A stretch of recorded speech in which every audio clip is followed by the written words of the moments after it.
இல்லை நல்லா கவனிக்கிறேன். இப்போ எதுக்கு இது எடுத்தாங்கன்னா பழைய ஏற்பாட்டில் இது மாதிரி நடத்துகிறேன். தீர்க்கதரிசி புத்தகம் யாசேர் இதெல்லாம் வந்து இல்லையா, அதெல்லாம் புரிஞ்சுக்கணும்னாக்கா ராஜாக்கள் புத்தகத்துல இருந்தால் வெளியே வரணும். அது போனால் தான் அங்கே புரியும். அதே மாதிரி புதிய ஏற்பாட்டில் இந்த நிருபங்கள்லாம் புரியும். ரோமத்துலேருந்து எழுதுறாங்க நிருபெல்லாம் புரியணும்னாக்கா அப்போஸ்தலர் நடவடிக்கை போனால் தான் புரியும். அங்கதான் சரித்திரம் நடக்குது. 2வது வசனம், உங்களுக்கு தெரிந்திருக்கிறபடி முன்னே பிலிப்பு பட்டணத்திலே நாங்கள் பாடுபட்டு நிந்தை அடைந்திருந்தோம். இப்ப இது எந்த சபைக்கு எழுதுறாரு? தெசலோனிக்க சபைக்கு எழுதுறாரு. அங்க லெட்டர்ல சொல்றாரு, இதுக்கு முன்னாடி நாங்க பிலிப்பு பட்டணத்துல இருக்கும்போது எங்களுக்கு என்ன வந்துச்சு, அவனுக்கு நிந்தைகள் கஷ்டம் எல்லாம் வந்தது இல்லையா, கஷ்டம் வந்ததுன்றாரு. இப்போ பிலிப்பு பட்டணத்துக்குன்னா எங்க போனோம்னாக்கா அப்போஸ்தலர் நடவடிக்கை போனோம். ஆக்ட் இல்லையா, அப்போஸ்தலர் நடவடிக்கை போனோம். பாருங்க, அப்போஸ்தலர் நடவடிக்கை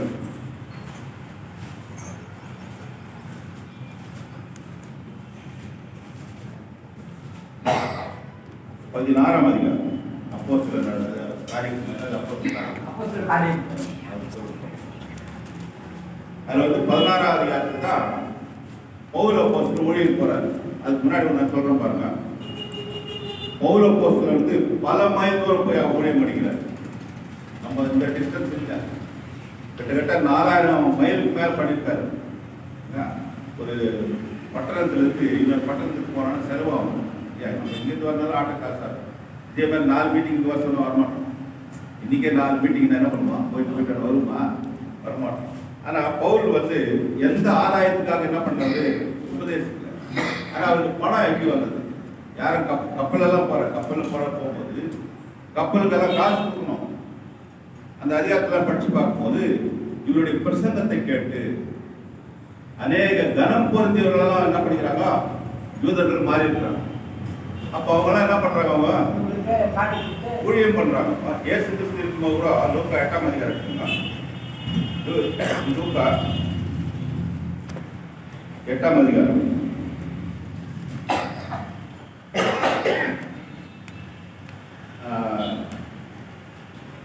3வது வசனம் படிக்கிறாங்க. 8 லூக்கா 8:3வது வசனம். ஏரோதின் காரியக்காரனான கூசாவின் மனைவியாகிய யோவன்னாவும் லூசன்னாலும் தங்கள் ஆஸ்திகளால் அவருக்கு ஊழியம் செய்து கொண்டு வந்த மற்ற அநேக ஸ்திரீகளும் அவருடனே இருந்தார்கள். எது ஊழியம் பண்ணாலாவா? புரியல சொல்றது. எது ஊழியம் பண்ணும்போது யார் இருந்தாலும் பணக்காரங்களாம் என்ன பண்ணிக்கிறாங்க, ஒரு உதயத்தை கேட்டு தன்னுடைய ஆஸ்திகளால் ஊழியம் பண்ணாங்க. அதே மாதிரி இங்க பவுல் பிரயாணம் பண்ணும்போதோ கனம் பொருந்திய ஸ்திரீகள் யூதர்கள் இவங்களாம் என்ன பண்ணிக்கிறாங்க, அவங்களுக்கு உதவி பண்ணிருக்காங்க. அதனால தான் அப்பதான் அவ்வளவு தூரம் போக முடியும். பவுல் எந்த ஆதாயத்துக்காக செய்யல, எந்த ஆதாயத்துக்காக செய்யல. பார்க்கும்போது அவருடைய கஷ்டங்கள் பாட 16ஆம் அதிகாரம் 12வது வசனம் படிக்கலாம். நானே படிக்கிறேன். 12வது வசனம். அங்கே இருந்து மக்கதோனியா தேசத்து நாடுகளில் ஒன்றிற்கு தலைமையாகவும் ரோமன் குடியேறுதலுமான பிலிப்பு பட்டணத்துக்கு வந்து அந்த பட்டணத்திலே சில நாள் தங்கியிருந்தோம். மக்கதோனியா தேசத்துல பிலிப்பு என்ற ஒரு பட்டணம். அங்க வந்து என்ன பண்ணாங்கன்னா கொஞ்ச நாள் தங்கி இருக்கிறாங்க. இவர் வேலையை என்ன, பிரசங்கம் பண்றாங்க, இயேசு கிறிஸ்துவை அறிவிக்கும். ஓய்வு நாளில் நாங்கள் பட்டணத்துக்கு வெளியே போய் ஆற்றின் அருகே வழக்கமாய் ஜெபம் பண்ணுகிற இடத்தில் உட்கார்ந்து அங்கே கூடி வந்த ஸ்திரீகளுக்கு உபதேசித்தோம். என்ன பண்ணாங்க, ஆத்தங்கல்ல போயிட்டு ஸ்திரீகளுக்கெல்லாம் உபதேசிக்கிறாங்க. அப்பொழுது தீர்த்ரா ஊராலும் ராத்தாபரம் பெற்றோரும் தேவனை வணங்குவருமாகிய லீதியாள் என்னும் பேருள்ள ஒரு ஸ்திரீ கேட்டுக்கொண்டிருந்தாள். பவுல் சொல்லியவைகளை கவனிக்கும்படி கர்த்தர் அவள் இருதயத்தை திறந்தார். லீதியாள் யாரு? என்ன வியாபாரம் பண்றாங்க?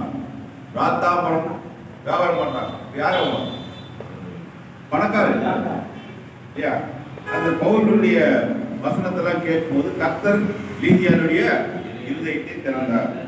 அவளும் அவள் வீட்டாரும் ஞானஸ்நானம் பெற்ற பின்பு அவள் எங்களை நோக்கி, நீங்கள் என்னை கர்த்தரிடத்தில் விசுவாசம் உள்ளவள் என்று எண்ணினால் என் வீட்டில் வந்து தங்கியிருங்கள் என்று எங்களை வருந்தி கேட்டுக்கொண்டாள்.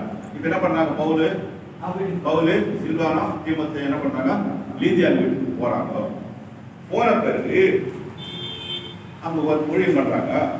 16 பாருங்க. நாங்கள் ஜெபம் பண்ணுகிற இடத்துக்கு போகையில் ஊழியர்களுக்கு போகும்போது நல்லா கவனிங்க, குறி சொல்லுகிற ஏவுகிற ஆவியை கொண்டிருந்து குறி சொல்லுகிறதுனால் தன் எஜமானுக்கு மிகுந்த ஆதாயத்தை உண்டாக்கின ஒரு பெண் எங்களுக்கு எதிர்பட்டார். அதே சமயத்துல நீதியார் என்ற பெண்ணுடைய இருதயத்தை கர்த்தர் திறந்தாரு. இன்னொரு பொம்பளை இருக்கிறாங்க, அவளுக்கு என்னதான் குறி சொல்ற ஆவி அவளுக்குள்ள இருக்கு. அவ என்ன பண்றா, எல்லாருக்கும் குருக்கெல்லாம் குறி சொல்றாங்க. இது எப்படி அவ மட்டும் இல்ல, இதுக்கு எஜமான்ல இருக்கான். அவளை வச்சு அவங்க என்ன பண்ணிக்கிறாங்க, ஆதாய சம்பாதிச்சுக்கிறாங்க. அவள் பவுலையும் எங்களையும் பின்தொடர்ந்து வந்து பின்னாடியே வராளாம். அந்த குறி சொல்ற பொம்பளையும் பின்னாடியே வராளாம். வந்த பிறகு இந்த மனுஷர் உன்னதமான தேவனுடைய ஊழியக்காரர் ரட்சிப்பின் வழியை நமக்கு அறிவிக்கிறார்கள் என்று சத்தமிட்டார். குறி சொல்றவ இந்த சாட்சி சொல்றாங்க. இவங்க யாரு? இவங்க உன்னதமான தேவனுடைய ஊழியக்காரர். மக்கள் எல்லாம் ரட்சிக்கப்படுறதுக்காக அங்க அமைச்சுக்கிறான்னு சொல்றாங்க. இது ஒரு நாள் இல்ல, இவள் என்ன பண்றாரா, அநேக நாள் செய்து கொண்டு வந்தார். பண்ணும்போது யார் போறாங்க பின்னாடி? இந்த பொம்பளை போயிருக்கிறா குறி சொல்ற, போயிட்டு சொல்ற குறி சொல்றது விட்டுறாங்க. இவங்க யாரு? உன்னதமான தேவனுடைய குமாரரு.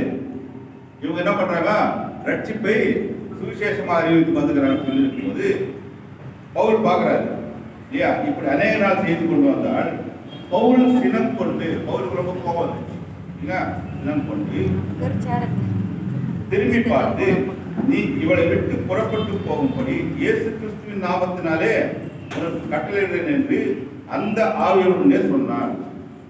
அந்நேரமே அது என்று மனம் மறுரூபமாக்கப்படுது. மறுரூபமான ஆள் மாறி இருந்தது, மனம் மாற்றம். நான் இந்த முறையாட்டு நல்லா நினைச்சேன்.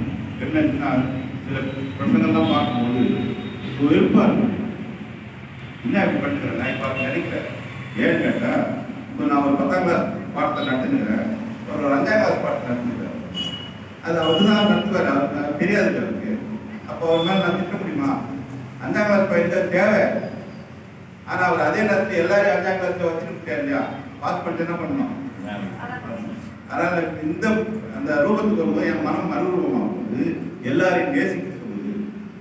அந்த லெவலுக்கு வந்தால் தான் நம்ம நேசிக்கணும். இல்லைன்னா என்ன பண்ணுறது, எல்லாரோட சந்தோஷமா இருக்கிறாரு, சமாதானம் இருக்கிறாரு, அது கூடாத காரணம் இல்லை.